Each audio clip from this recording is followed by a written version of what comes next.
You may be someone that wants to change the world or just change your life. But you're thinking to yourself, in order for me to change the world and change my life, I have to change myself. And that seems like a difficult task because our world is so chaotic and so noisy, and we're always being told who we should be when we know damn well we deserve more than what we are given.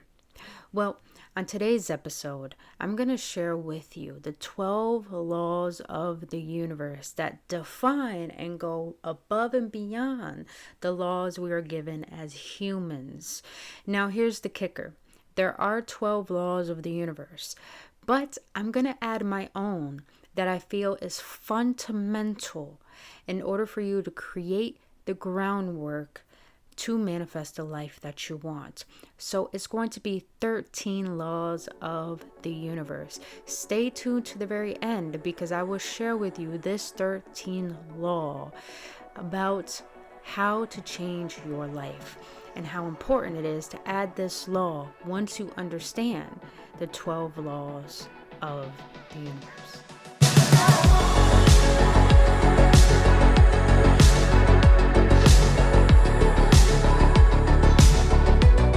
Is Gooch beautiful beings. Welcome back, Awaken Ones, on another episode on Embracing Ascension series with your homegirl Brittany Fontanez. If you're new to this channel, so glad to have you here. If you've been on this journey with me so far, gang, only love, you know who you is.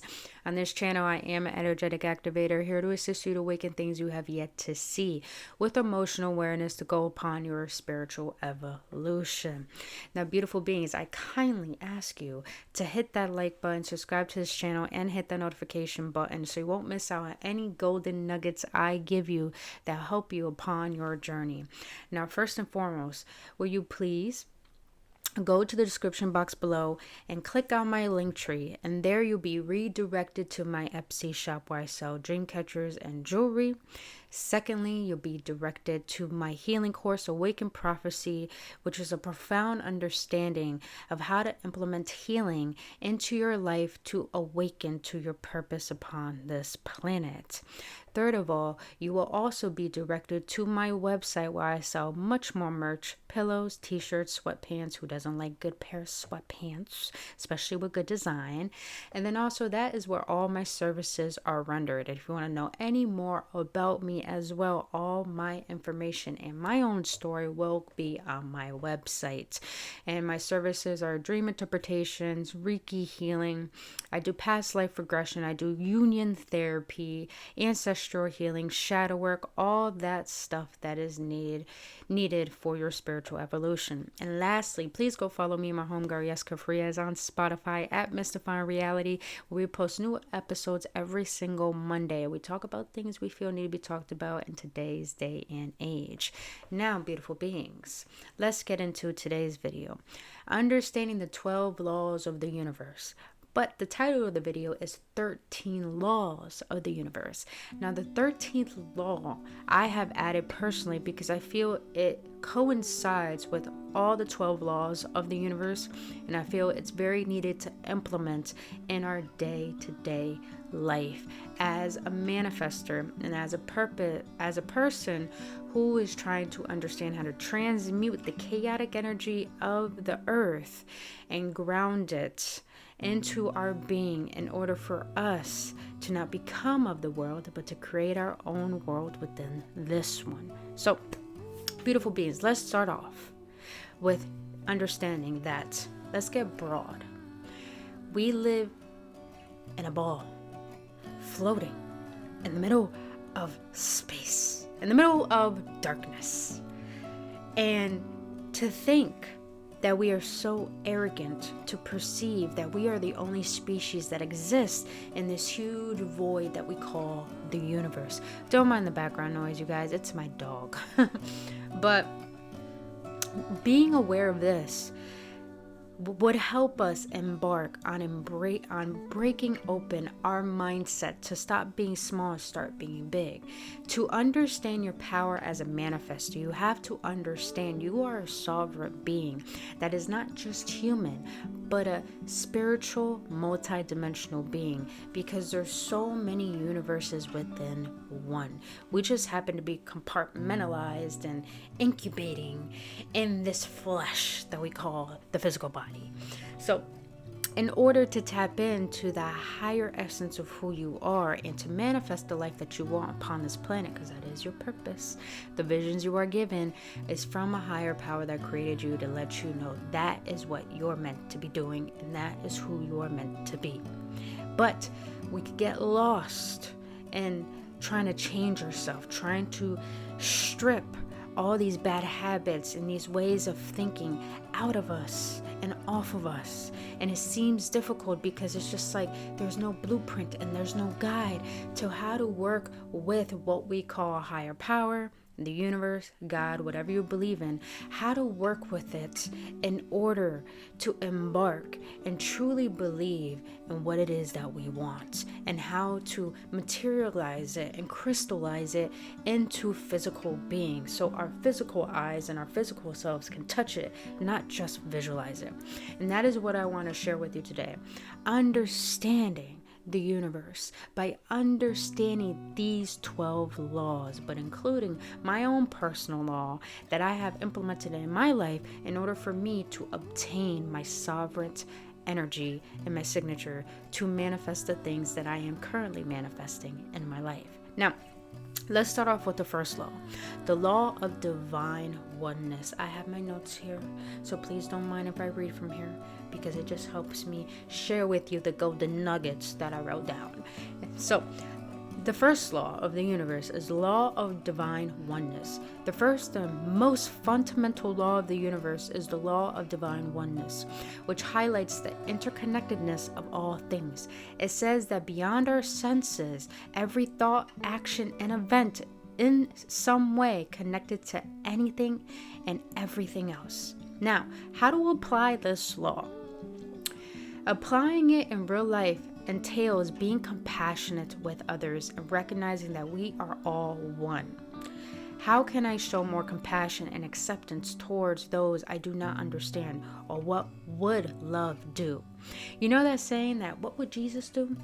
Honestly, we should start asking ourselves, what would love do?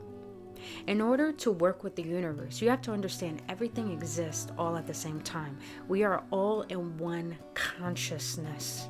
But in order to raise that consciousness and to shift it, you have to be example of how a person can conduct and interact with their own consciousness. The mind is not just a consciousness. The heart is, the body is, the environment around us is. Even a blade of a grass is a sense of consciousness because everything is energy. So, in order to connect to the law of divine oneness and to connect with the universe, to create the life that you want, you have to understand everything is meant to be here. Everything exists for a purpose. Now, understand when I say this, you might be asking, why does evil exist? Why does darkness exist? Well, let's get really deep because this is my perspective. You may not resonate it. It's okay. Take it or leave it. But if you look at what they call God, and what you look at what they call the devil, I believe the devil is just a shadow aspect of God, God's ego, in the worst toxic way, the way that we have our own shadow by judging, criticizing, gossiping, having these toxic habits or these toxic ways of being and thinking. That's kind of how I see the interaction, but it's all upon our willpower. We were given the will to think and be and do for ourselves. So God decided to do what we call omnipresence, only exuding love and understanding and compassion. But the opposite of what we call the enemy only induced manipulation, toxicity, and codependencies. It all depends on the will and what you would do with it. You have the power to think for yourself. What are you going to do with that power? And to connect with the divine law of oneness, you have to connect with understanding that the universe vibrates at love, but love is not just bypassing your bullshit or the shadow or the darkness or the evil. It's just not identifying with it, but also not criticizing it, because everything is meant to be where it is to create balance. So that's the first law of the universe. And everything I'm sharing with you guys is my own interpretation that helps me resonate with the universe in my own way. It may assist you And you may not resonate with everything I say, but out of some things I say may trigger you and activate you in a way it will help you to develop your own sense of inspiration for your own individual self. Now, the second law, which is the most important law, and that is the law of vibration. At a microscopic level, everything is in consistent motion, vibrating at a specific frequency. This applies to matter, but also one's personal frequency as well, hence us. This law says that our vibrational frequency can inform our lived experience. For example, you may be able to receive money, but perhaps you can't hold on to it because vibrationally you could be operating on a low level. Now, my dog in the background, she has a diaper on because, she's going through it's Shark Week, just know, or Shark Month, I don't know. Animals go through a longer process than we do. But understanding the law of vibration, you have to understand everything's emotion, hence, like us, energy and motion, emotions, everything's in motion. You may not see vibration with your physical eye, but if you put it under a microscope, you could see that a blade of grass or a table or desk is vibrating. But you may not see it to the physical eye, but it's all energy. And what that means is the non-physical has made itself apparent in the physical. So everything is energy. And when you understand vibration, you could understand that if we are all energy, then the universe does not hear our wants. It's like praying to God and acting as like He's a vending machine, or it's a vending machine that's going to bring to us what we desperately want or need. It's not like that. The universe understands energy and vibration. If you're vibrating at a low frequency, what makes you believe you're not worthy of love, what makes you feel down on yourself, sad about yourself, insecure about yourself, or feeling worthless about yourself, the universe is only going to reflect that. So if you believe you're unlovable and you have to wait for love, the universe is going to be like, okay, you're going to keep waiting, because that's what you're vibrating at. So how to apply the law of vibration? If you feel the need to elevate your frequency, good vibes, anyone? There are a lot of great practices to do so, including yoga, sound baths, and chakra work. And that's what I do actually every single morning and every single night. I do breath work on my chakras. It just helps exude and remove energies that are blocking, and in order to exude the energy that's meant to emit, in order for it to structure itself the way that it needs to. Because if you look at the chakra system, and if you look at the body, the spiritual self is within the body. So that means in order for our physical body to exist, our energetic body has to exist. But if we have a physical ailment, that means we have a spiritual ailment. It's because our chakras are out of balance, overactive or underactive. We have to get them to a neutral state. It's like, when you look at a machine and the gears are going, and one gear not working can fuck up all the other gears. That's how it works. So I go within my chakra system. I stretch a lot. I crack my knuckles a lot. I take a lot of baths that feel like I'm baptizing myself, because I'm consistently clearing my energy. So the law of vibration is like, one, to understand the universe, you have to get yourself into the state of feeling in what you want. But if you're feeling into what you don't want, that's what you're going to receive.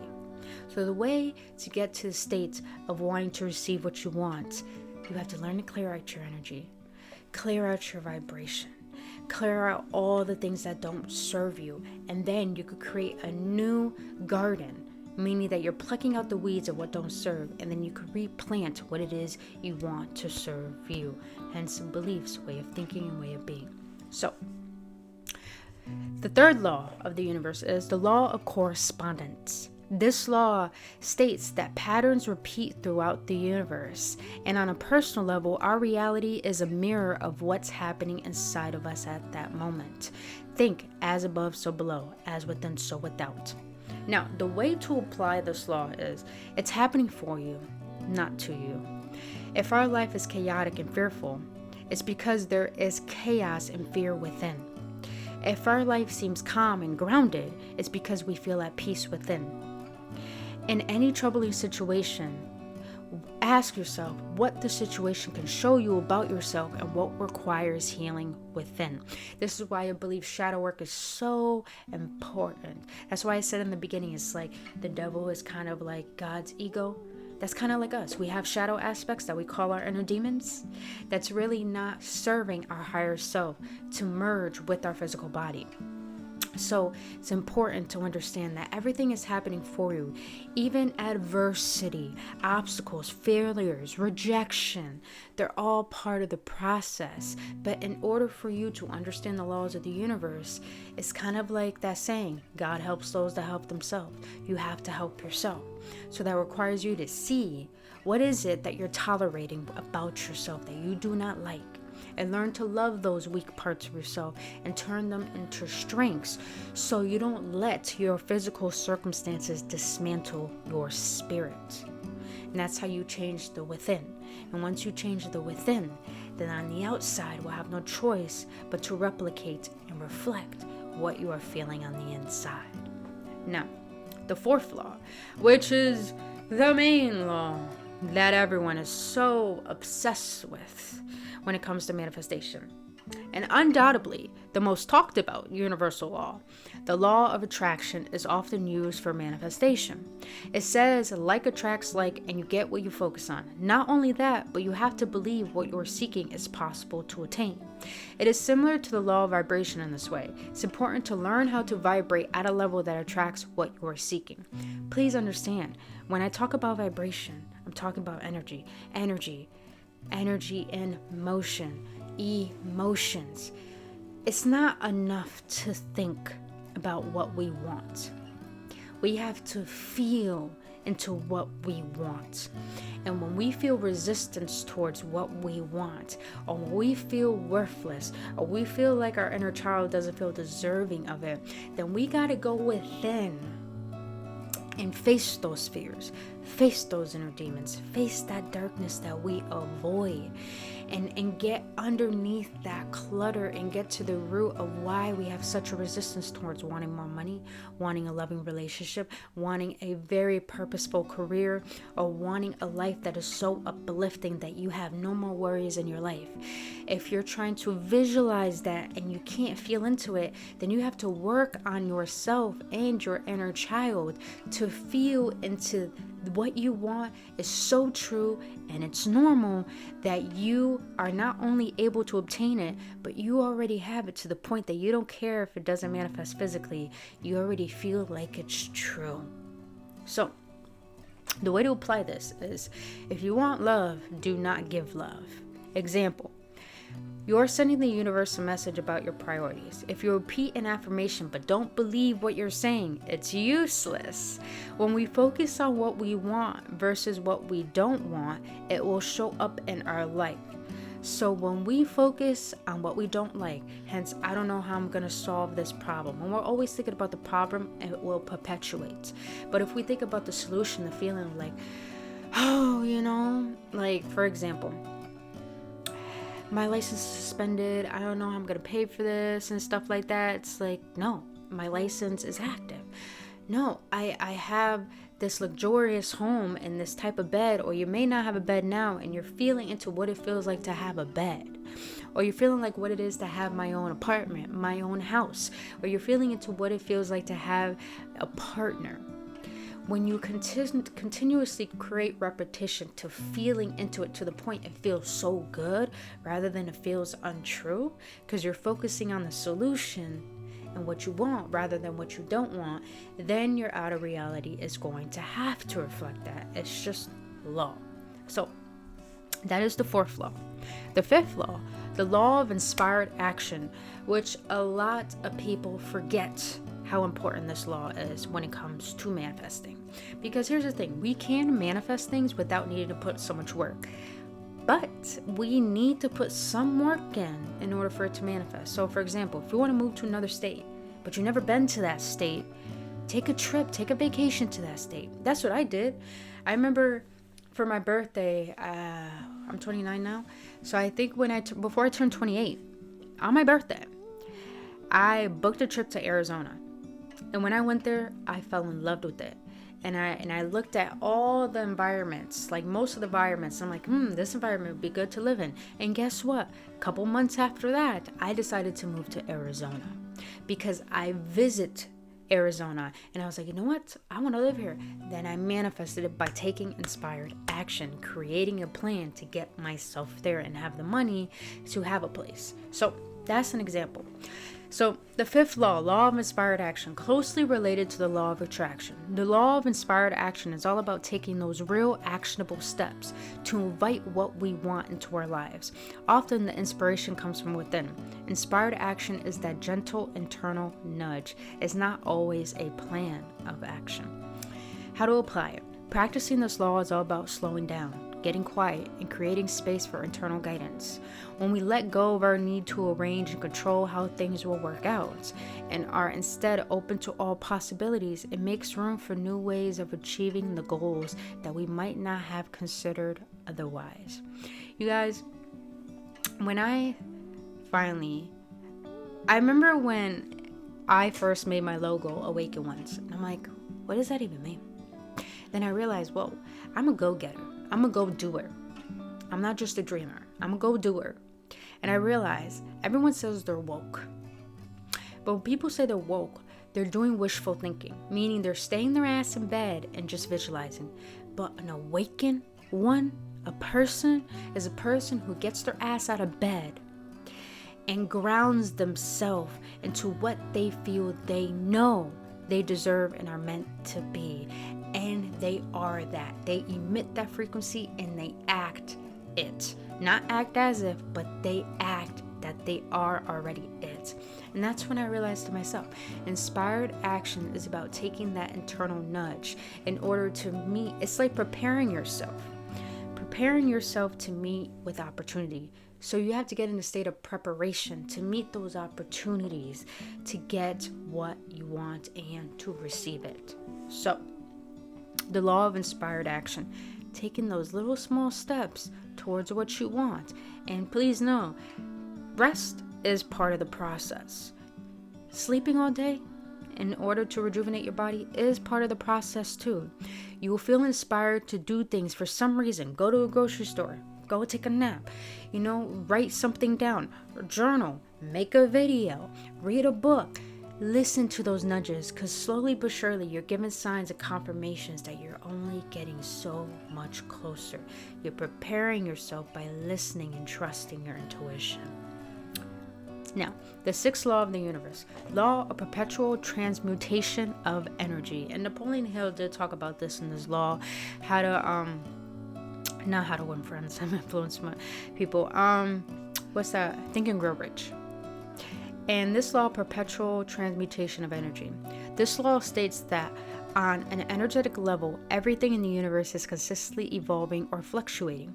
Every action is preceded by a thought, with thoughts themselves having the power to eventually manifest into physical reality. Ever been around a negative person and felt your own positivity depleting? That's one example, but it can also work the other way around. Higher frequencies transmute lower ones when applied with intention. Now, how to apply this? Knowing this, we can actively seek to uplift negative energy around us by maintaining positive thoughts and actions. But here is the thing. This is why I teach shadow work and I have a healing course. Because in order to attain higher frequency, you have to learn to transmute energy. To be a manifester, you have to be an alchemist. A manifester creates life. An alchemist transmutes energy, all lower dense energy, to use as fuel and ammunition in order to create. Like adversity, failure, rejection, abandonment. You can use all your pain. Do the shadow work to see why you went through that pain. Learning how to use it as a guide and inspiration to fuel you into creating, into producing, into believing. Really. So that is the sixth law of transmutation, transmuting energy, and how important it is. Because like I said, we're not trying to be of the world. We're trying to create a new world within this world. And that is the heaven on earth that we want to create for ourselves and people around us and for the world. So, the seventh law of the universe, law of cause and effect. Relatively straightforward. This law highlights a direct relation between actions and events. What's important to note here, according, is we often can't see the effects right away, but they will come back around. So this is pretty much the law of karma. How to apply it? Trust that every action will have a reaction, good or bad. What you put out there may not come back to you at the moment, but that vibration, that energy you put out there has a ripple effect. If you're coming from a place of anger or resentment, if you put that energy out there, you'll eventually be affected as a result. Have you guys ever noticed? I noticed for me, when I'm angry or aggressive, it's like something that like slaps me back in the face. So say for example, where you have road rage and you feel like, oh, I just bypassed that person, they were trying to fuck me over, and all of a sudden someone just floors right in front of your freaking lane and they just ruin your path to just go a little faster, and all of a sudden the person you're competing with was all of a sudden just swarming right through and you had to slow down, shit like that. But sometimes it's not right away. Say for an example, you're in a relationship, you just got out of a toxic one and they hurt you and you're wishing the worst on them. But when you intentionally realize it was part of the process of your growth to understand your worth, you don't care if they receive the karma. You just keep fueling yourself to get better. And then eventually you start realizing that you were better off without that person. And that person who has hurt you, they're going to experience someone that will hurt them the way that they hurt you. So always remember, live with intention. Don't care if people see you as naive, see you as like someone they could use. Don't care if people hurt you. Because if your intentions are pure from the get-go, one, it'll be easy for you to move along, to cut ties, and to let go. And those people are going to continuously suffer because misery loves company.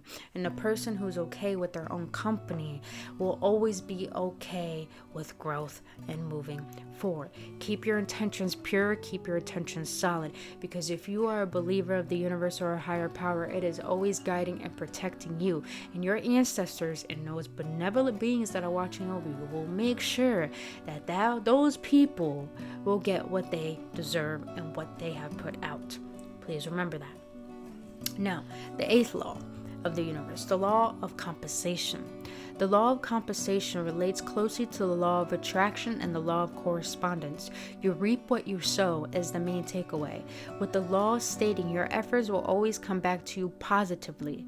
If you are seeking something, you must contribute in some way towards your goal. So, for example, how to apply it. To work with this law in a manner that attracts or compensates for love and support, for example. Where am I being called to serve and support others today? So, for me, for example, I started to realize when I'm an empath, so I could really absorb energy and feel it. And just like I've learned a lot about psychology and learned a lot from my own internal healing and through my own traumas that made me very hyper vigilant, meaning that I'm very, very aware of my environments. People may think I'm not, but I'm very fucking aware of my environment. And my intuition is so loud that I can tell when someone's sad. I can tell when someone's upset. I can tell when someone is angry out of a subconscious thing that they're going through. And I can literally give them a smile. Ask them, are you doing okay? You know? Or sometimes just open the door for someone. Even if I don't get a thank you, I just realize, you know what? Maybe they just need someone to be kind to them. Or, you know, sometimes I like to compensate where yesterday, for example, I was listening to one of my favorite guys on YouTube. He talks about the strange, dark, and mysterious. You know who you are if I'm talking about that. And, you know, he was talking about someone's story and how this skydiver saved a lady's life and he became paralyzed because he sacrificed his own life. And they were doing a GoFundMe, and I was like, you know what? This story really inspired me, and I decided to donate to the GoFundMe. Here's the thing. When you want to receive what it is you want, you have to give it. So, for example, you go to the grocery store and you're worried about the little bit of money you have in your bank account, about buying what it is you're buying. Like, oh, I'm losing this money, I'm spending it, you know. And thinking like that, every time you receive money, it's just going to go quickly. But if you go to the grocery store and you're giving your money like, wow, this is going to come back to me tenfold. Wow, I'm so thankful for what this money is doing for me. I'm so thankful that I could pay for all of the food that I need. In that type of vibration, you're emitting an energy to the universe of gratitude. Thank you. And it's going to let you receive more. Compensation is not only about physical giving as well. It's also about emotionally giving and mentally giving. A prayer, a good feeling, actually helping someone else. Or me doing these videos, that's my way of compensating. In order for me to receive a larger audience so I can obtain what it is I want to give. So, the 9th law of the universe, the law of relativity. This law suggests that we are inclined to compare things in the world, but in reality, everything is neutral. Relativism, I really wrote that. Sometimes I realize I have such a state of vocabulary when I go back to read it. I'm like, I know that word. But relatively exists in all things, and in the end, meaning comes down to our perspective and perception. How to apply it? Applying this law can help us understand that together the tougher parts of our lives with greater compassion. For example, if we're feeling ungrateful for our living situation, it could be because we are comparing our arrangements with someone else. Instead, we'd be better off appreciating what we have without needing to compare it to someone else's. Now, here's where I want to get deep on this one. Everything and everyone should be your guide. Whether they may not have what it is that you want, meaning that they have a life where, I'm glad I don't have that, but it inspires you to realize, I'm grateful for what I have, but I also want to do better so I don't get in that particular circumstance. Or there's someone that you compare yourself on social media, like, I wish I had that life. I want to share something with you guys. When you want what other people have at a state of jealousy, what you're saying is that I want that person's problems too. And when you say this, you're not understanding the purpose of what that person is doing. So it may not be upon that person. You may just be looking at their picture or their lifestyle. They may be exuding a trigger within you that needs to be cleared out, but they may be exuding inspiration on how to build that for yourself in your own way. So everything should be here as a guide and an inspiration for you to create the life that you want, and a trigger for you to heal what it is no longer serving you. Now, the 10th law of the universe, law of polarity. This law says that everything in life has an opposite, good and evil, love and fear, warmth and cold. The key is understanding these are all two sides of the same coin. How to apply it? This law, through the mantra, all contract brings more clarity.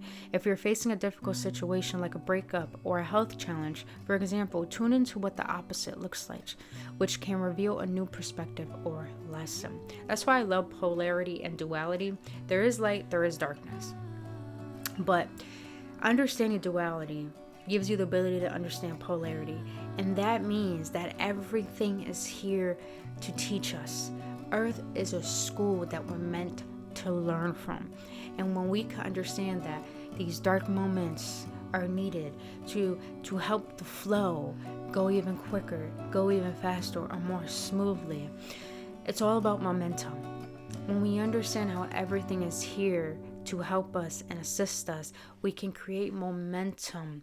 So for example, for me, in order for me to really start really honing in and having conviction that all that I want is already here and it's true, I had to go and clear out all those beliefs that were detrimental to me, that made me feel worthless. I had to go through all that pain, all that trauma, all that rejection to realize I'm on my own path, and I know what I want it's inevitable for it to happen. It's because I was creating persistence, creating that momentum to get to the point that it's like, it's not like a hope anymore. It's a truth. It's a knowing that it's happening and it's meant to happen. So that's how you have to see it. Everything is here to assist you. So where you are is meant to be, because it's like same thing. How to implement gratitude when it comes to manifestation. You have to look at your current circumstances and not only be grateful for them, be grateful for them in a way where I am right now is going to get me where I want to be. So let's get on to the next law. 11th law of the universe, law of rhythm. Cycles are a natural part of the universe. Physically, you can think about the seasons on Earth. In our own lives, we can remember that integration is just as important as growth. We expect ourselves to be one way all the time, whether we're thinking about our health or even productivity, but this is not sustainable. How to apply it? Take note of your inner rhythm and try to work with it instead of fighting them. Feeling run down? Maybe it's better to give yourself some rest instead of powering through. This is why it's so important to understand that sometimes you're not always meant to be the bigger person. Sometimes you're not always meant to be nice. Sometimes you're not always supposed to say yes. And sometimes you have to realize that rest and rejuvenation is part of the journey and the process. Me, when I'm down, when I'm sad, I give myself that day to not force myself to be grateful, not force myself to be happy, but to question, why am I feeling like this and what is it trying to teach me? And that is where I learn how to work with the universe and to work with my energy, because everything is its own consciousness. Our body, our mind, our heart has its own consciousness and it knows better than we do. So sometimes we have to learn to listen and trust it. Right, the next law. We're almost there to the last one, you guys. The 12th law of the universe, the law of gender. And lastly, the law of gender has to do with the masculine and feminine energy that exists in all things. Much of our society has historically operated from a masculine hustle and do mentality, which doesn't allow for much room to just be, which is the feminine energy. How to apply it? Achieve your own balance between the divine masculine and the divine feminine energy in order to live more authentically. Now, I'm going to get into a deeper perspective of this. Now, you guys, this is very deep to understand. And this is where I feel we went lost. We became lost by understanding why females exist, why males exist, and realizing that we all have masculine and feminine energy. It's not gender. Meaning that you may be a man, but doesn't mean you're only masculine energy. You have a feminine aspect to you. You may be female, but doesn't mean you only hold feminine energy. You hold masculine energy too. Now let's look at the energy aspects of them. Masculine energy is all about structure, the frame that holds the picture in place, a building, the structure of it. Now, the feminine energy is all about rest, looking within the building. It has the cubicles, it has different departments, it has adventurous, spontaneity, adventurous. There's so many different structures in the picture that makes the picture one. So meaning, feminine is all about surrenderance. It's like a lot of people identify with their sun sign in astrology. Oh, I am a Capricorn, or I am a Sagittarius, I am a Scorpio, I am a Leo. But realizing that is your ego, that's your physical expression, that's your masculine structure, the physical. But the feminine is your moon sign. I'm a moon in Leo, meaning that is my feminine aspect. That's where I rest, that's where I feel, that's where I'm really in tune and empathetic. So let's get a little deeper. In Egyptian times, if you realize the cross that we have today that represents spirituality or Christianity is the cross. I'm gonna get deep, so be ready. When you turn it upside down, to me, kind of looks like a penis, which only represents masculine energy. Even in the Bible, it says Alpha, Omega, and it says masculine energy, but I don't believe that's true. In Egyptian times, their cross was an ankh, meaning you had the wand part and then you had an opening, because back in Egyptian times, they represented masculine and feminine energy. Alpha, the L, which is the bottom of the cross, which I consider the wand or the penis. And then if you look above the ankh, it has the opening, Omega, Om, the feminine energy, the womb, meaning the wand creates life, the womb births it. Hence why in the beginning of times, let there be light. There was nothing but darkness, because we were in the womb, the incubator. We were creating ourselves like the baby in the womb, and all of a sudden, let there be life. It was being birthed. So understand the law of gender, understand we both have masculine and feminine energy, and how to balance these two together will help you understand that we are all androgynous beings. Once we learn how to balance our feminine and masculine energy, in which I consider myself an androgynous being, meaning that I have a well-balanced masculine and feminine energy to the point it looks like I have some male and female features. That's just the way it is. Most spiritual people are like that when they're in tune with spirit. Now, the last and final and best and most important law, the 13th law that I have included of the universe, and that is the law of subtraction. Now, why this law is important? Because the law of subtraction, we're all learning how to attract to receive.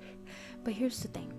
If there's so much clutter in your mind, so much clutter in your emotions, so much of resistance and so much of fear, and so much just not feeling safe in your body, there's no room to receive.